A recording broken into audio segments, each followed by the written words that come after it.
A new season and Flick's Barça still look as scary as ever. I know a lot of Barça fans were worried, especially after they dropped points against Rayo Vallecano, especially because that game followed the game before that, which they barely got the 3 points against Levante.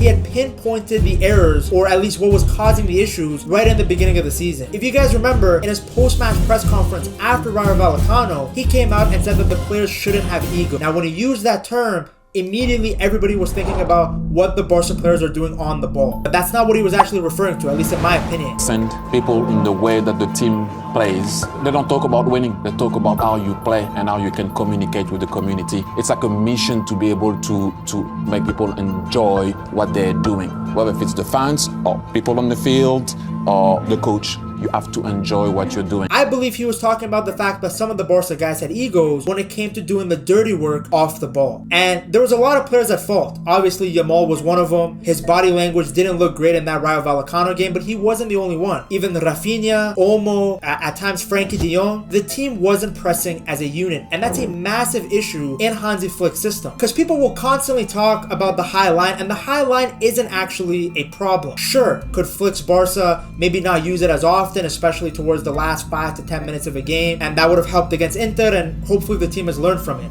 But the high line, in a broader perspective, is not actually the issue. The issue was the lack of intensity in the pressing after Barca lost the ball. Because you see, if you press as a unit and you press really well, as soon as you lose possession, the high line is fine. It will get the other team stuck in congested areas. It will force them to go long, where Garcia can come out and collect the ball, or the backline can drop and get the ball again. So the issue isn't the high line. It's about how well and how effectively are you able to win the ball back after you've lost possession. And against Rayo Vallecano, that was the biggest issue. The team would lose the ball and there would be players walking, there would be players not pressing right away. And that was what he meant by ego, where some of the players, I guess, felt that they were too good, maybe subconsciously, and that's just not the case. And that's why Rayo Vallecano was able to expose the highline system by having that bald guy who looks like my pro clubs player, Isi, standing in an offside position, waiting for the wingers to get behind the back line and then cutting it back. But like I said, Flick really pinpointed it. It had nothing to do with what players were doing on the ball. It had everything to do with the defensive structure. The young talent with the structure, with the manager, with the experience, with the goals, they look like a really good team that just took a completely different step to a next. So on top of that, as he pinpointed these issues, we have to really talk about how good the new Barca signings have been. So let's start with the goalkeeper, Joan Garcia. The guy's incredible. The perfect modern day goalie. He's excellent with the ball at his feet. He's a fantastic shot stopper, and he's very calm. He's able to sweep that back line, no problem. I thought there would have naturally been a transition period as he adjusts to a high line. I mean, he played for Espanyol. Those guys play defensively the complete opposite of Barca. They park the bus. They pray that they don't concede. But Barca, they play very aggressive. They leave a lot of space in behind, which leaves the goalie in a lot of situations where he's going to have to make decisions on the fly. Do I come out? Do I stay on my line? And he's been amazing. I mean, think about it. The only weakness in his game is experience. That's it for Joan Garcia. He doesn't have a ton of it, right? I believe last season with Espanyol was actually his first full season in the top flight. So he hasn't been in all different kinds of situations. Yet he comes to the Champions League. It's his debut. And where's his debut? In a very tough away match at St. James's Park against Newcastle. And he was incredible. He was the reason that Barca didn't go down 1-0 early, with that incredible save he made on Harvey Barnes, where he got from one side of the goal to the other. I believe it's Harvey Barnes. But everybody knows the save that I'm talking about. And he was just great. He collected the ball well against all those absolute units that Newcastle had in the box. All the talk before that game was about their physicality, their height, and Joan Garcia came in and collected crosses like no problem. And to be honest with you, Barca fans have been starving for a goalkeeper like that. With respect to Ter Stegen, he had some great seasons. I do believe that he's actually a little bit overhated by the Barca fan base. They conveniently ignore the seasons that he was good and really punish his mistakes. And it makes sense. Some of his mistakes were far worse than some of the good that he did. But in the league, he was fantastic, Ter Stegen. It wasn't that long ago when he was the La Liga MVP. It was 2023. He made a lot of big saves too. I actually think where he needs to be hated more is some of the stuff that he's done off the pitch, like not celebrating with the team reportedly at the back of the 2025 season. But again, what Joan Garcia does is he brings composure, and what Barca have been starving for, even with Ter Stegen, is somebody who can step up on those big Champions League nights. And I think he might be that guy. And if he's good enough, if he continues on this trajectory, I think we're going to look back and see him as one of Barca's most important signings, right? somebody who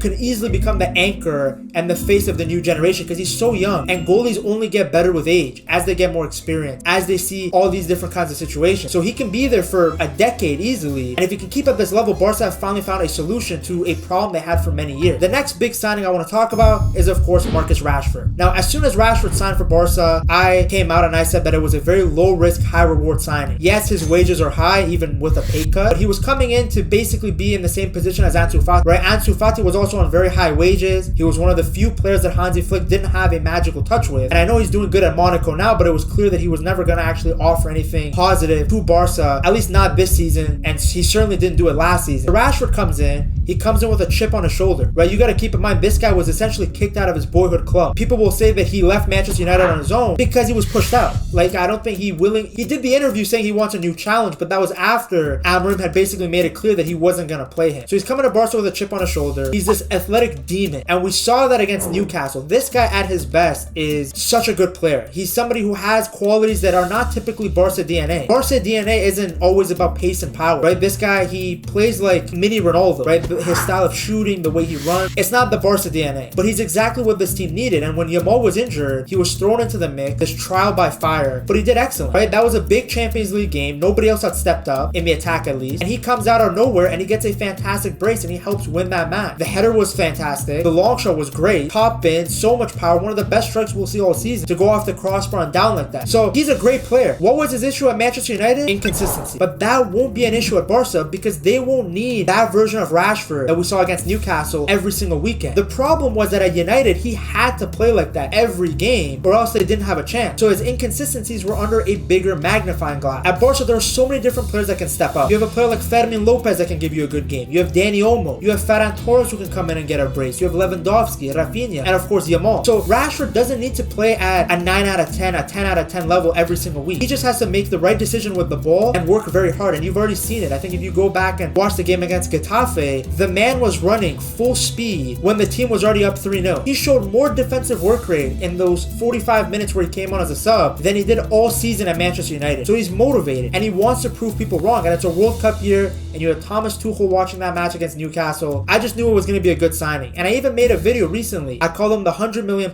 player that Barca got for free. And a lot of people, I think, misunderstood what I meant by that title. I don't mean that his valuation is £100 million now because he got an assist against Getafe or because he scored a brace against Newcastle. I'm talking about that's where his valuation was at one point at Manchester United. People forget he was one of the most highly sought after talents in world football. He was seen at the same level as Mbappe, as Erling Haaland. Unfortunately, his trajectory went another way, but if the Dembele Ballon d'Or shows you anything, is that players can easily change their career around at 27, at 28 years old. And that's where Rashford is in his career. He should still be in peak physical shape. He's on a great team, right? I mean, you went from Bruno Fernandes to Pedri. You went from Ugarte to Frankie de Jong. You're playing with better players, so he should be able to shine more, and he's already done it. He's already shown exactly what I expected to see. And above that, actually, I knew that he could be someone who can be versatile, who can play on the left, who can play on the right, even up front if needed. And he's been thrown into the fire a little bit, but he's just been excellent. Now, Rooney Bargaji is a new signing too. I didn't talk too much about him because we haven't seen a ton, but he's a great player. He's very young. He's going to develop more, and he's another one of those players that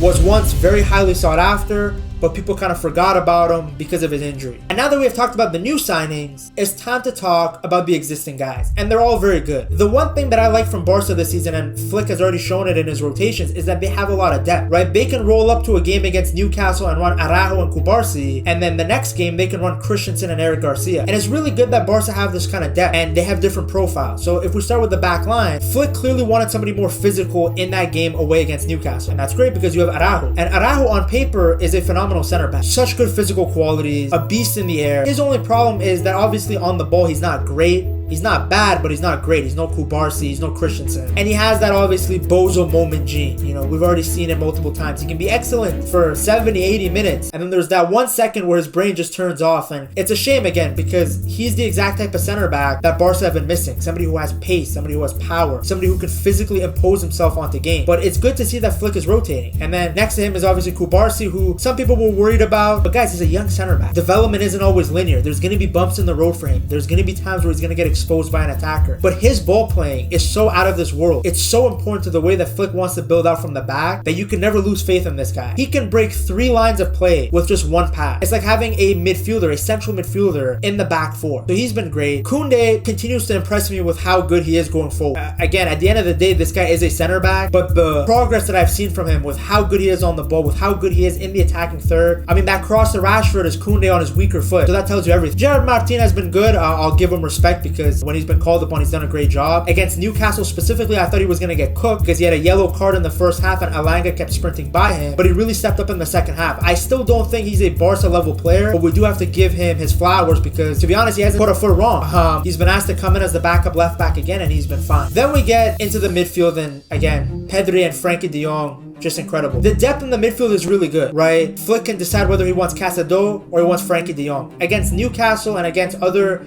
top opposition, I know why he runs Pedri and Frankie de Jong. They're so press resistant. These guys play like they're watching themselves from a bird's eye POV. Like, you know how you play on tele broadcast on FIFA and you have the camera angle out wide and you can see the entire pitch? I honestly feel like that's how those guys see themselves on the pitch, because the way they get out of tight spaces, the way they keep the ball, it's phenomenal. And then in certain other games, Flick will prefer Casado because Casado is better defensively than Frankie.